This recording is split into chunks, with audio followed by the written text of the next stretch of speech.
Hello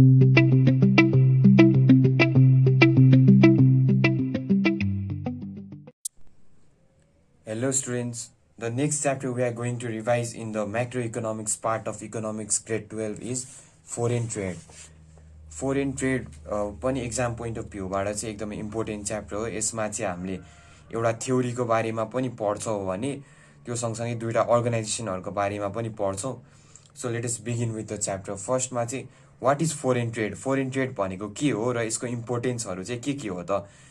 The transaction of goods and services between or among different countries is called foreign trade. छुट्टा छुट्टै देशहरू बीच चाहिँ goods र सर्भिसको ट्रान्ज्याक्सन हुन्छ भने त्यसलाई चाहिँ फोरेन ट्रेड भनिन्छ। It is defined as cross border business or buying and selling of goods and services across the national frontier. एउटा नेसनको बोर्डर बाहिर चाहिँ नि गुड्स र सर्भिसको ट्रान्ज्याक्सन हुन्छ, buying and selling of goods हुन्छ अथवा बिजनेस हुन्छ, क्रस बोर्डर बिजनेस हुन्छ भने त्यसलाई चाहिँ फोरेन ट्रेड भनिन्छ। This is fairly easy concept. आफ्नो देश बाहिर अरू देशसँग कुनै पनि प्रकारको लेनदेन हुन्छ भने त्यसलाई नै फोरेन ट्रेड भनिन्छ। According to G. Lockett, the purchasing of goods and services by the citizens of one country from the citizen of another country is called foreign trade. The same concept we learned above. अब foreign ट्रेडको इम्पोर्टेन्सहरू चाहिँ के हो त, foreign trade किन important छ? फर्स्टमा proper utilisation of resources. हरेक देशको चाहिँ आफ्नो छुट्टा छुट्टै रिसोर्सहरू हुन्छ, त्यो सबै रिसोर्सहरू चाहिँ नि प्रपरली युटिलाइज हुन्छ, एफिसियन्टली युटिलाइज हुन्छ। कुनै पनि देशमा भएको रिसोर्स चाहिँ नि त्यो देशले मात्र कन्जम्सन गरेर पुग्दैन। जस्तै हाम्रो नेपालमा चाहिँ हिमालहरू छ, फोरेन ट्रेड नभएर चाहिँ नि हिमाल आरोहण गर्नलाई पर्यटकहरू, बाहिर विदेशी पर्यटकहरू नआउने हो भने आन्तरिक पर्यटकहरूले त त्यो हिमाल घुमेर एकैछिनमा सकिन्छ। अनि जुनले गर्दा चाहिँ नि त्यो रिसोर्सहरूको चाहिँ प्रपरली युटिलाइज हुँदैन। त्यही भएर फोरेन ट्रेड चाहिँ नि प्रपर युटिलाइजेसन अफ रिसोर्सेसको लागि एकदमै इम्पोर्टेन्ट छ। This is one of the importance of foreign trade. Benefits to consumers. कन्ज्युमरहरूले चाहिँ नि क्वालिटीको गुड्सहरू रिजनेबल प्राइसमा आफूले खोजे जस्तो चाहिए जस्तो गुड्स र सर्भिसहरू चाहिँ नि बाहिरबाट लिन पाउँछ। आफ्नो देशमा पाउँदैन भने त्यसलाई चाहिँ बाहिरबाट इम्पोर्ट गरेर पनि लिन पाउँछ। This another advantage of foreign trade. नेपालको सिरिजहरू केही पनि हुँदैन। अब फोरेन ट्रेड नहुने हो भने नेटफ्लिक्स हामीले हेर्न पाउँदैनौँ, जुनले गर्दा चाहिँ नि कन्ज्युमरहरूले क्वालिटी गुड्सहरू पाउँदैन एट रिजनेबल प्राइस, अनि धेरै अप्सनहरू पनि पाउँदैन। So another advantage of foreign trade is benefits to consumers. Increase in employment and income. अब फेरि माथिकै एक्जाम्पल, हाम्रो देशमा चाहिँ नि आन्तरिक पर्यटकहरू मात्र जाने हो भने त त्यसले त इम्प्लोइमेन्ट चाहिँ धेरै सिर्जना हुने भएन, अनि इन्कम पनि हुने भएन। हाम्रो इन्कम त डलरमा हुने भएन, नेप्लिज रुपिजमै हुने भयो। सो फोरेन ट्रेड भयो भने चाहिँ बाहिरबाट टुरिस्टहरू आउँछ, उनीहरूले एक्स्ट्रा डलरहरू बोकेर आउँछ, जसले गर्दा इम्प्लोइमेन्टहरू बढ्छ, उनीहरू खाने बस्ने ठाउँहरू चाहिन्छ। So another advantage of foreign trade is increase in employment and income. Economic development. अब कुनै पनि देशमा चाहिँ नि एक्स्ट्रा इन्कमहरू हुने भइसकेपछि, इम्प्लोइमेन्टहरू बढ्ने भइसकेपछि त अनि बाहिर गुड्स एन्ड सर्भिसहरू एक्सपोर्ट गर्ने भइसकेपछि त्यसले इकोनोमिक डेभलपमेन्ट हुने भयो। So this another example, this another advantage of foreign trade. अर्को good relation with foreign countries. तिमीले जोसँग कारोबार गर्छौ, जोसँग चाहिँ नि तिम्रो कारोबार हुन्छ, उसँग पो राम्रो रिलेसनसिप हुन्छ त। तिमीले कुनै देशसँग चाहिँ नि आफ्नो सामान एक्सपोर्ट गर्छौ, उनीहरूबाट इम्पोर्ट गर्छौ भने त्यो देशसँग रिलेसनसिप मेन्टेन हुन्छ। So another advantage of foreign trade is good relationship with foreign countries. Benefits from specialisation. In foreign trade production increases with quality goods and compete in international market by achieving benefits in specialization due to the division of labor. कुनै पनि देशले एउटै काम गरिरहेको छ, लगातार गरिरहेको छ भने उसले चाहिँ त्यो काममा स्पेसलाइजेसन पाउँछ। जस्तै नेपालमा चाहिँ नि हाइड्रो इलेक्ट्रिसिटीमा स्पेसलाइजेसन छ, किनभने यहाँ एकदमै धेरै नेचुरल रिसोर्स छ वाटरको, अनि यहाँ एकदमै धेरै हाइड्रो पावर प्रोजेक्ट्सहरू छ, जुनले गर्दा चाहिँ नि हामीले हाइड्रो पावरमा स्पेसलाइजेसन गरिसक्यौँ। त्यस्तै गल्फ कन्ट्रीहरूमा चाहिँ नि पेट्रोलियम प्रोडक्टहरू टन्नै छ, उनीहरूले जति पनि पेट्रोलियम प्रोडक्टहरू एक्सपोर्ट गर्न पाउँछ, जसले गर्दा चाहिँ नि उनीहरूलाई पेट्रोलियम प्रोडक्टहरूमा चाहिँ नि स्पेसलाइजेसन छ। कुनै पनि देशले चाहिँ नि एउटा कुरामा स्पेसलाइजेसन गरिसकेपछि उसले चाहिँ नि फोरेन ट्रेड गर्यो भने ठुलो मार्केटमा आफ्नो सामानहरू बेच्न पाउँछ, जुन चाहिँ नि अर्को एडभान्टेज हो अफ फोरेन ट्रेड। अब चाहिँ हामी ब्यालेन्स अफ ट्रेड र ब्यालेन्स अफ पेमेन्टको कुरा गर्छौँ। फर्स्टमा what is balance of trade? Balance of trade of a country is the summary of total volume of exports and imports of visible goods and services of a country with the rest of the countries in the world. Balance of trade भनेको चाहिँ total एउटा देशले कति export गर्यो र कति import गर्यो of visible goods, देखिने सामानहरूको कति एक्सपोर्ट गर्यो र कति इम्पोर्ट गर्यो, त्यसको टोटल समरीलाई चाहिँ नि ब्यालेन्स अफ ट्रेड भनिन्छ। फेरि एकचोटि कुनै पनि देशले चाहिँ नि कुनै पनि भिजिबल देखिने सामान र सर्भिसहरूको चाहिँ नि रेस्ट अफ द वर्ल्डसँग कतिको ट्रेड गर्यो, कति टोटल भोल्युममा कति ट्रेड गर्यो, त्यसलाई नै ब्यालेन्स अफ ट्रेड भनिन्छ।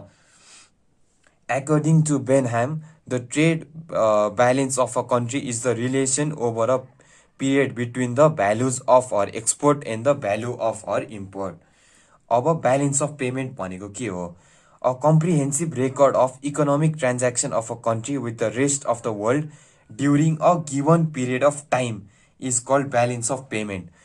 कुनै पनि एउटा गिभन पिरियड अफ टाइममा चाहिँ नि रेस्ट अफ द वर्ल्डसँग एउटा कन्ट्रीले कति इकोनोमिक ट्रान्ज्याक्सन गर्यो, त्यसको कम्प्रिहेन्सिभ रेकर्डलाई चाहिँ नि ब्यालेन्स अफ पेमेन्ट भनिन्छ। It includes the trade of visible as well as invisible items. Balance of ट्रेडमा चाहिँ नि भिजिबल गुड्स र सर्भिसको मात्र रेकर्ड हुन्थ्यो र त्यो मात्रै पर्थ्यो भने ब्यालेन्स अफ पेमेन्टमा चाहिँ नि भिजिबल र इनभिजिबल आइटम्सहरू दुइटै पर्न जान्छ।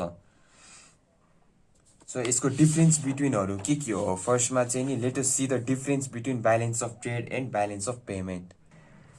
सो फर्स्टमा चाहिँ नि ब्यालेन्स अफ ट्रेड, बिओटी भनेको ब्यालेन्स अफ ट्रेड, बिओपी भनेको ब्यालेन्स अफ पेमेन्ट।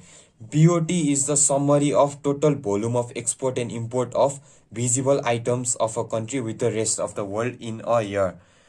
कुनै पनि एक वर्षमा एउटा कन्ट्रीको total summary of total volume of export and import of visible items BOT हो भने a comprehensive record of economic transaction of a country with the rest of the world in a year, जहाँ चाहिँ नि comprehensive record visible invisible गुड्सको कुरा छैन, total transaction कति भयो इकोनोमिक ट्रान्ज्याक्सन, त्यो चाहिँ ब्यालेन्स अफ पेमेन्ट।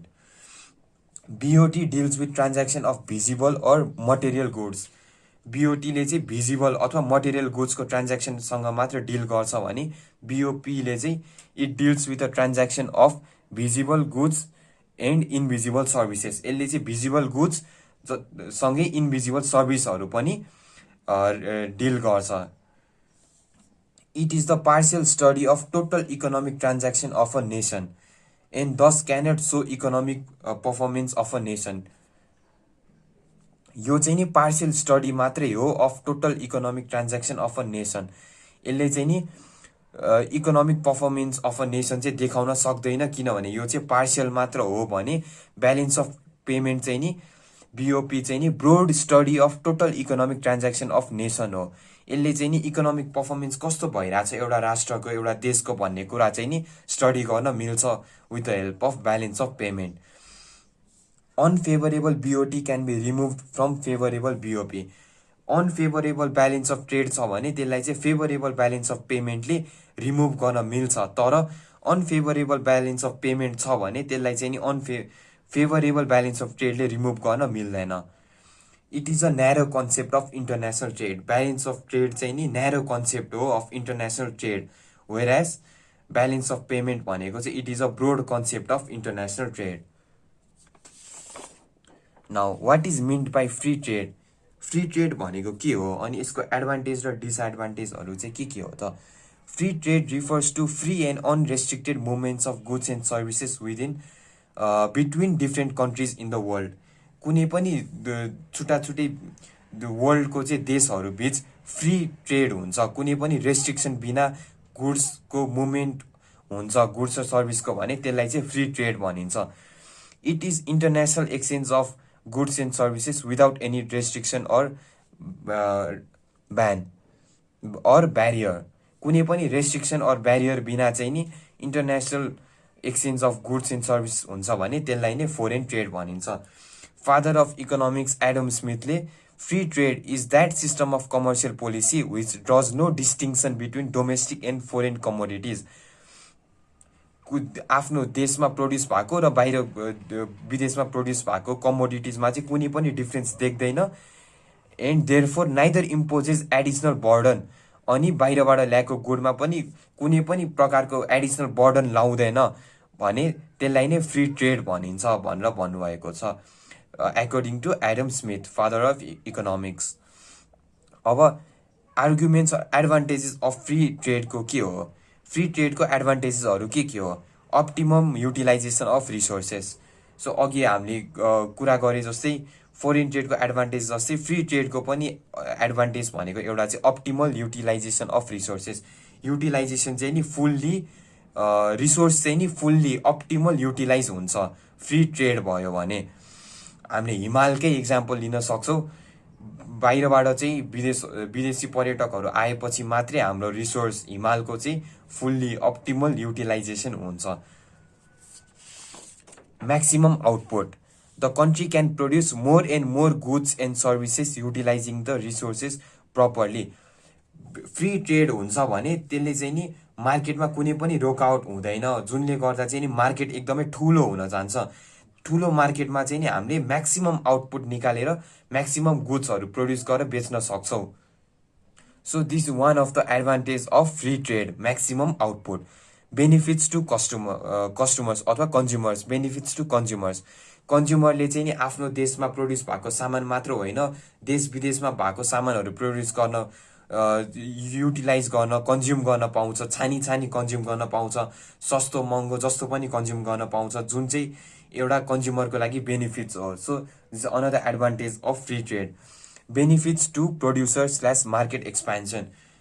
प्रड्युसरहरूलाई चाहिँ नि यो एकदमै ठुलो अपर्च्युनिटी हो. आफ्नो देशमा चाहिँ नि उसले 3 करोड मान्छेलाई, जस्तै एउटा नेपाली प्रड्युसरले चाहिँ नि 3 करोड मान्छेलाई मात्र प्रड्युस गर्न सक्थ्यो एउटा प्रड्युसरले, अनि मार्केट चाहिँ उसको 3 करोडको मात्रै हुन्थ्यो भने उसले फ्री ट्रेड छ अब वर्ल्डमा जहाँ पनि बिजनेस गर्न पाउँछ भने उसले चाहिँ नि 7 बिलियन पपुलेसनसँग मार्केट एक्सपान्ड गर्न मिल्छ. So this a huge advantage for producer. अर्को टेक्नोलोजिकल इम्प्रुभमेन्ट. कुनै पनि प्रड्युसरले चाहिँ नि धेरै कुराहरू प्रड्युस गर्ने भइसकेपछि उसले टेक्नोलोजीमा आफै डेभलप गर्दै जान्छ, इम्प्रुभ हुँदै जान्छ टेक्नोलोजी. अझ पुरै इन्टरनेसनल मार्केटको सबैजना चाहिँ नि कम्पिटिसनमा आइसकेपछि त टेक्नोलोजिकल इम्प्रुभमेन्ट आफै हुने भयो. So this another advantage of free trade, technological improvement. अनि creates international relation. Free trade भइसकेपछि एउटा देशले अर्को देशसँग रिलेसनसिप राख्छ. अनि फ्री ट्रेड गर्दाखेरि त एउटा देशको सामान अर्को देशमा गइसकेपछि अर्को देशको सामान पनि त्यो देशमा आउनुपर्ने हुन्छ, जसले गर्दा चाहिँ रिलेसनसिपहरू बिगार्न मिल्दैन.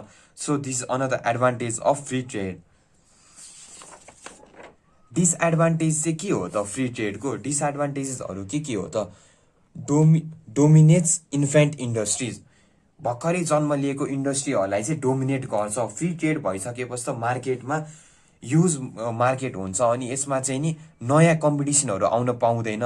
डेभलपिङ कन्ट्रीको चाहिँ इन्डस्ट्रीहरू बुम हुन पाउँदैन, आउन पाउँदैन. प्राइस, क्वालिटी, क्वान्टिटीहरू सबै मेन्टेन गर्न सक्दैन एउटा इन्फेन्ट इन्डस्ट्रीले, जुनले गर्दा चाहिँ नि पहिलेदेखि भएको ठुल्ठुलो देशहरूको ठुल्ठुलो कम्पनीहरूको चाहिँ दबदबा हुन जान्छ, जुन चाहिँ एउटा डिसएडभान्टेज अफ फ्री ट्रेड हो. Unhealthy competition. मार्केटमा अनहेल्दी कम्पिटिसन हुन्छ. सबैजनालाई चाहिँ नि ठुलो मार्केटमा एकदमै ठुलो कम्पिटिसन गरेर सामानहरू बेच्नु पर्ने हुन्छ, जसले गर्दा चाहिँ नि कम सस्तोमा सामानहरू बेच्ने अनि रेस्ट्रिक्सनहरू ल्याउने त्यस्तो खालको अनहेल्दी कम्पिटिसन हुन जान्छ, जुन चाहिँ एउटा फ्री ट्रेडको डिसएडभान्टेज हो. यो चाहिँ हामी युएस र चाइनाको एक्जाम्पल नै लिन सक्छौँ, जहाँ चाहिँ ट्रेड वार चलिरहेको हुन्छ due to unhealthy competition. Creates dependency. Due to one-sided or imbalanced industrial development in the economy, developing countries always depend upon developed countries for goods and services. यो चाहिँ हामी नेपालको एक्जाम्पल लिन सक्छौँ.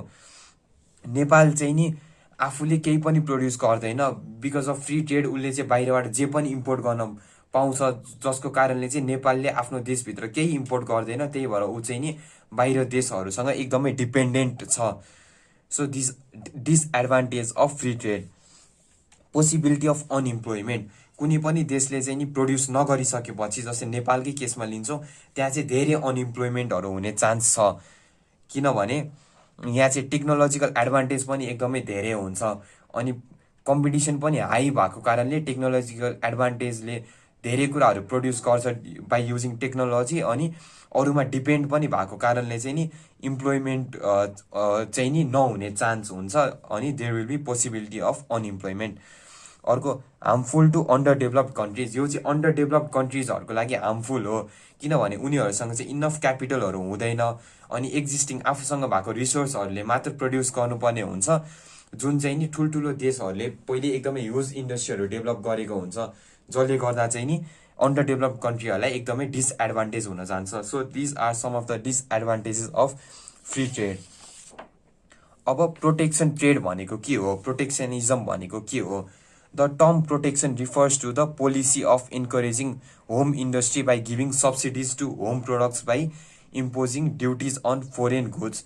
फ्री ट्रेडमा चाहिँ नि आफ्नो देशमा प्रड्युस भएको र बाहिर देशमा प्रड्युस भएको गुड्समा कुनै पनि प्रकारको भिन्नता देखाउँदैन भने प्रोटेक्सन ट्रेड, प्रोटेक्सनिजममा चाहिँ आफ्नो देशमा भएको प्रोडक्सनमा चाहिँ सब्सिडी दिन्छ, ट्याक्सहरू कटाउँदैन, उल्टै गभर्मेन्टले ल प्रड्युस गर भनेर पैसाहरू दिन्छ भने बाहिरबाट इम्पोर्ट गर्ने चिजहरूमा चाहिँ नि उसले एकदमै ह्युज ट्याक्स लगाउँछ, ताकि बाहिरको सामानहरू चाहिँ नि कन्जम्सन धेरै नहोस्, अनि आफ्नो डोमेस्टिक इकोनोमी नै बुम होस्, डोमेस्टिक सामानहरू नै युज गरोस् मान्छेहरूले भनेर चाहिँ नि बाहिरको सामानहरूमा चाहिँ नि ट्याक्सहरू लगाउँछ, ब्यारियरहरू लगाउँछ, जुनले चाहिँ नि फोरेन ट्रेडमा चाहिँ नि अफेक्ट गर्छ। एउटा यसको एक्जाम्पल चाहिँ हामी चाइना नै लिन सक्छौँ। चाइनाले चाहिँ नि प्रोटेक्सन ट्रेड युज गर्छ, उसले आफ्नो देशको सामानहरू चाहिँ नि बाहिर एकदमै पठाउँछ, तर आफ्नो देशमा चाहिँ आफ्नै भित्र प्रड्युस भएको सामानहरू युज गरोस् भन्ने हुन्छ।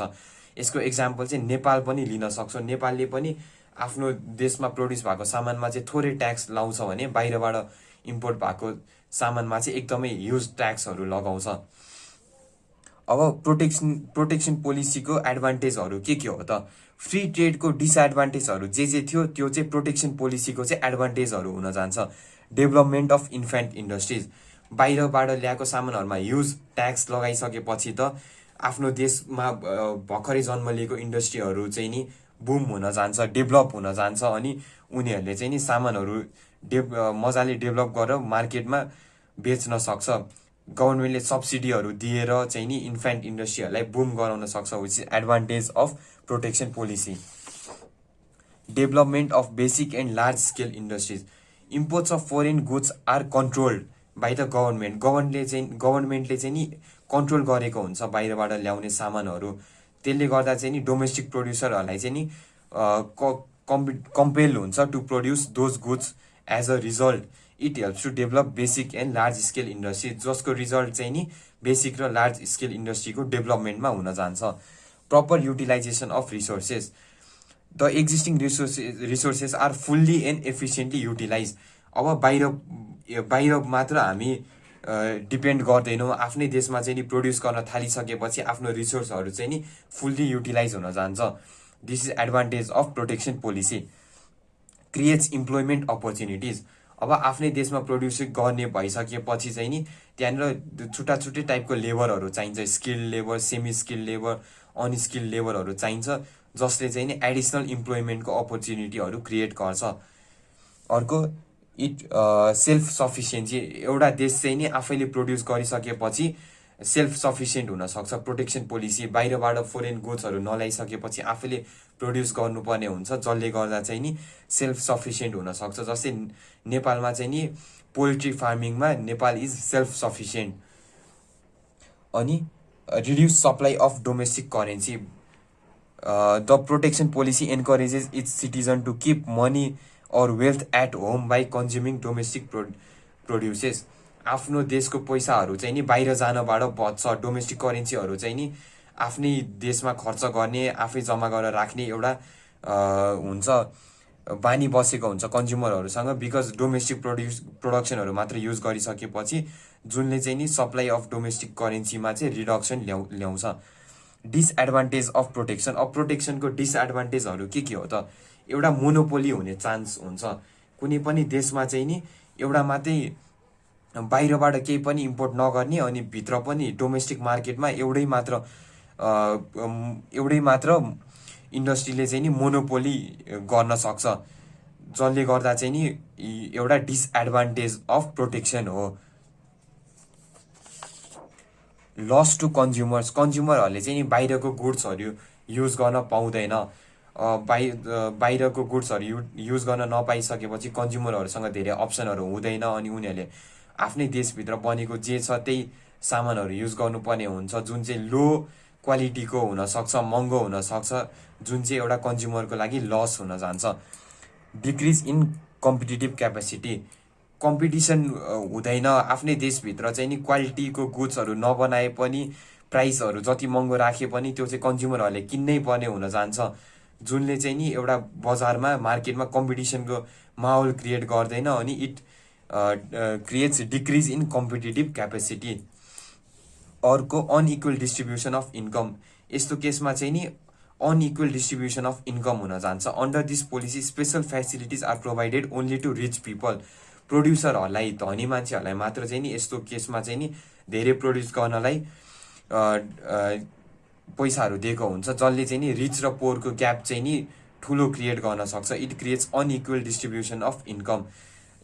Reduces foreign relation. बाहिर देशबाट कुनै पनि प्रकारको सामानहरू इम्पोर्ट नगरिसकेपछि, बाहिर कुनै पनि सामानको एक्सपोर्ट नगरिसकेपछि यसले चाहिँ नि फोरेन रिलेसनमा प्रब्लमहरू लिएर आउँछ।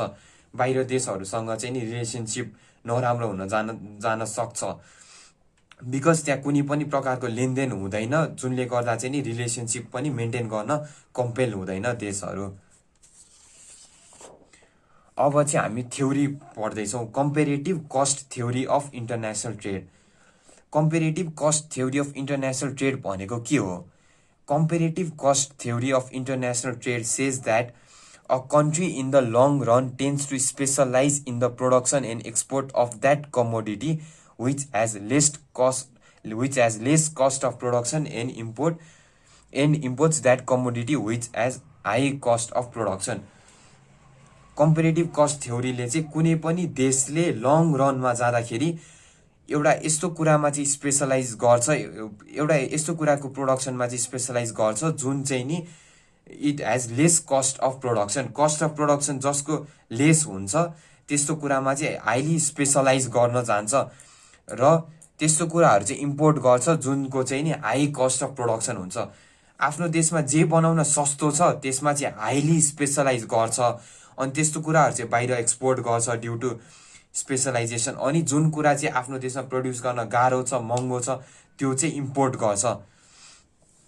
It was introduced by classical economist David Ricardo. Comparative cost theory of international trade चाहिँ नि डेभिड रिकार्डोले, क्लासिकल इकोनोमिस्ट डेभिड रिकार्डोले इन्ट्रोड्युस गर्नुभएको हो। Comparative cost theory of international ट्रेडले चाहिँ नि तीनटा कुराहरूसँग डिल गर्छ, तीनटा प्रब्लमहरूसँग डिल गर्छ। एउटा, the condition of international trade. Under this condition, it deals with under which condition the trade between two countries are possible. दुईटा देश बीच कुन ट्रेड चाहिँ पोसिबल छ भन्ने कुरा एउटा प्रब्लमसँग डिल गर्छ comparative cost theory of international ट्रेडले। अर्को, determination of direction of international trade. Under this condition it deals with which commodity a country will export and which one will it import. यसमा चाहिँ कुनमा चाहिँ आफूले प्रड्युस गर्दा सस्तो पर्छ, त्यो कुरा चाहिँ कहाँ एक्सपोर्ट गर्ने र कुन कुरा चाहिँ इम्पोर्ट गर्ने भन्ने प्रब्लमसँग डिल गर्छ। अर्को it determines it helps in the determination of terms of trade. कस्तो प्रकारको टर्म्सहरू युज गर्ने हो ट्रेड गर्दाखेरि हो, यो प्रब्लमसँग पनि comparative cost theory of international ट्रेडले डिल गर्छ। So there are some of the advantages, some of the assumptions of comparative cost theory. Comparative cost थ्योरीको चाहिँ केही एजम्पसन्सहरू छ। So this assumptions are, there is only one factors of production that is labour. एउटा मात्र factors of production हुन्छ जुन चाहिँ लेबर हुन्छ, अनि all labour units are homogeneous, सब लेबरहरू चाहिँ आइडेन्टिकल हुन्छ। This theory is based on 2 countries and 2 commodities. यो थ्योरी चाहिँ नि दुईटा कन्ट्री र दुईटा कमोडिटीमा मात्र बेस्ड छ। There is no transportation cost, transportation cost लाग्दैन। There is free trade between countries, दुईटा कन्ट्रीहरू बिच चाहिँ नि फ्री ट्रेड छ। There is free trade between countries. There is full employment in the economy, इकोनोमीमा चाहिँ फुल इम्प्लोइमेन्ट छ, अनइम्प्लोइमेन्ट कोही पनि बसेको छैन। The factor of production is perfectly mobile within the country and immobile among countries. Factors of production चाहिँ नि perfectly mobile छ विदिन द कन्ट्री अनि पर्फेक्टली इमोबाइल छ among the countries. Law of constant cost is applied in production. Law of constant cost चाहिँ नि प्रोडक्सनमा apply हुन जान्छ। So हामी यहाँ हेर्न सक्छौँ एउटा टेबल दिएको छ, कन्ट्री ए र कन्ट्री बी छ।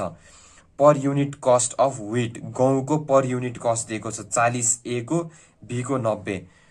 प्रोडक्सन लेबर आवर्स, क्लोथको लेबर आवर्स दिएको छ। क्लोथ प्रोड्युस गर्न एलाई 80 लेबर आवर्स चाहिन्छ भने बीलाई 100 लेबर आवर्स चाहिन्छ।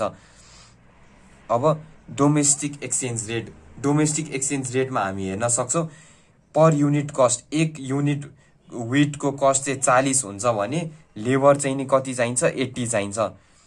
पर लेबर आवर चाहिँ 80 चाहिन्छ, जुन भनेको चाहिँ 1 wheat is equals to 0.5 cloth.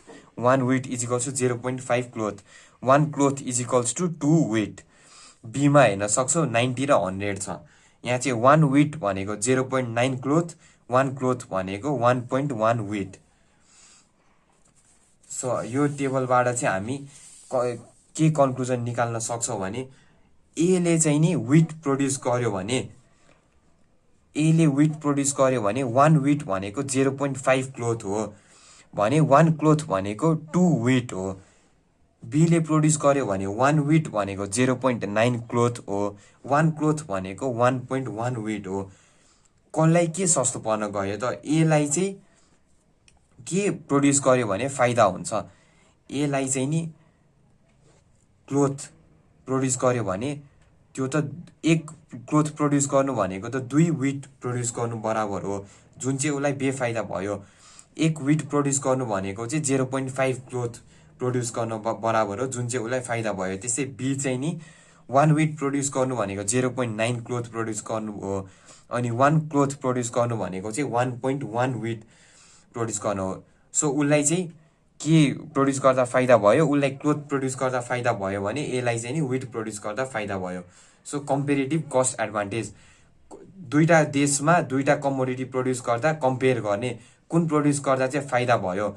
एलाई व्हिट प्रोड्युस गर्दा फाइदा भयो भने उसले बीबाट क्लोथ इम्पोर्ट गर्छ, अथवा एलाई व्हिट होइन क्लोथ प्रोड्युस गर्दा फाइदा भयो भने उसले चाहिँ बीबाट व्हिट इम्पोर्ट गर्छ। त्यस्तै बीलाई व्हिट प्रोड्युस गर्दा फाइदा भयो भने उसले एबाट क्लोथ इम्पोर्ट गर्छ, अनि उसलाई क्लोथ प्रोड्युस गर्दा फाइदा भयो भने उसले चाहिँ एबाट व्हिट प्रोड्युस गर्छ।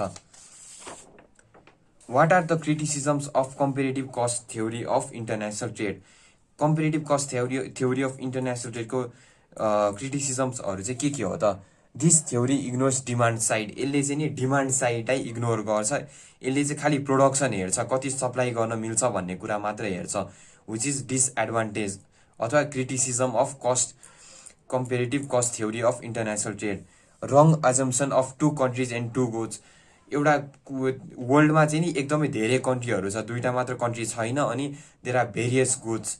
यसले चाहिँ नि दुईटा मात्र देश छ र दुईटा मात्र गुड्स छ भनेर अज्युम गर्छ, जुन चाहिँ यसको क्रिटिसिजम हो। इट नेग्लेक्ट्स द ट्रान्सपोर्टेसन कस्ट, यसले चाहिँ नि एउटा देशबाट अर्को देशमा लाँदाखेरि लाग्ने ट्रान्सपोर्टेसन कस्टलाई चाहिँ नि फुल्ली नेग्लेक्ट गर्छ। Another criticism of comparative cost theory, the concept of free trade, full employment and perfect competition do not exist in real world. Free trade, full employment र पर्फेक्ट कम्पिटिसनको चाहिँ नि रियल वर्ल्डमा exist गर्दैन, which is another criticism of comparative theory, जुन चाहिँ उसले एजम्सनमा exist गर्छ भनेर अज्युम गरेको थियो। 5. Wrong concept of factor mobility, factor मोबिलिटीको चाहिँ नि उसले रङ कन्सेप्ट युज गरेको छ। This theory is based on perfect mobility of the factors of production, that is labour within the country. Labour चाहिँ नि त्यहाँ अनइम्प्लोइमेन्ट छैन अनि फ्याक्टर्स अफ प्रोडक्सनको चाहिँ पर्फेक्ट मोबिलिटी हुन्छ भनेर भनेको छ, जुन चाहिँ फेरि एउटा रियलिस्टिक कन्सेप्ट होइन। यो चाहिँ नि टाइम फ्रेम अनुसार चेन्ज हुन्छ, which is another criticism of comparative cost theory of international trade. अब चाहिँ नि हामी what is world trade organisation WTO भनेको के हो, अनि यसको अब्जेक्टिभहरू के हो, अनि यसको प्रिन्सिपलहरू के हो भनेर पढ्छौँ। फर्स्टमा वर्ल्ड ट्रेड अर्गनाइजेसन भनेको चाहिँ WTO is one of the special organisation of United Nations. यो चाहिँ युनाइटेड नेसन्सको one of the special organisation हो World trade Organisation. It was established on 1 January 1995। यो चाहिँ रिसेन्टली 25 इयर्स अगो 1 जनवरी 1995 मा भएको थियो, with objective to provide common institutional framework for the conduct of trade relation among its members। यसले चाहिँ नि UAN को देशभित्र चाहिँ नि ट्रेड गर्न सजिलो होस् भनेर एउटा कमन इन्स्टिट्युसनल फ्रेमवर्क बनाएको हो इन 1995 जनवरी 1। डब्लुटिओ भनेको चाहिँ sister organisation of United Nations, जुन चाहिँ नि एउटा स्पेसल अर्गनाइजेसन हो। किन बनाएको भन्दाखेरि एउटा कमन इन्स्टिट्युसनल फ्रेमवर्क, ट्रेड गर्न सजिलो होस् युएन को मेम्बरहरू बीच भनेर बनाएको हो। अब्जेक्टिभ्स के हो त अब्जेक्टिभ्सहरू डब्लुटिओ को? To solve trade conflicts between member nations. UN को मेम्बर नेसनहरू चाहिँ नि बीच चाहिँ नि ट्रेड कन्फ्लिक्ट नहोस्, र कन्फ्लिक्ट भयो भने त्यसलाई सल्भ गर्ने अब्जेक्टिभले चाहिँ नि डब्लुटिओ को एस्टाब्लिसमेन्ट भएको हो।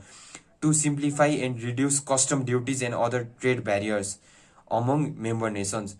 कस्टम ड्युटी र अरू ट्रेड ब्यारियरहरूलाई चाहिँ नि सिम्प्लिफाई र रिड्युस गर्ने अब्जेक्टिभ सहित डब्लुटिओ चाहिँ नि एस्टाब्लिस भएको हो। To achieve sustainable economic development, हरेक युएन को मेम्बरले चाहिँ नि सस्टेनेबल इकोनोमिक डेभलपमेन्ट अचिभ गर्ने गोल सहित अब्जेक्टिभ सहित डब्लुटिओ को एस्टाब्लिस भएको हो। To preserve and promote environmental resource in scientific way, scientific वेमा चाहिँ नि इन्भाइरोमेन्टलाई कसरी प्रिजर्भ र प्रमोट गर्ने र सँगसँगै ट्रेड गर्ने भन्ने कुरा अब्जेक्टिभ सहित पनि वर्ल्ड ट्रेड अर्गनाइजेसन चाहिँ नि डेभलप भएको हो।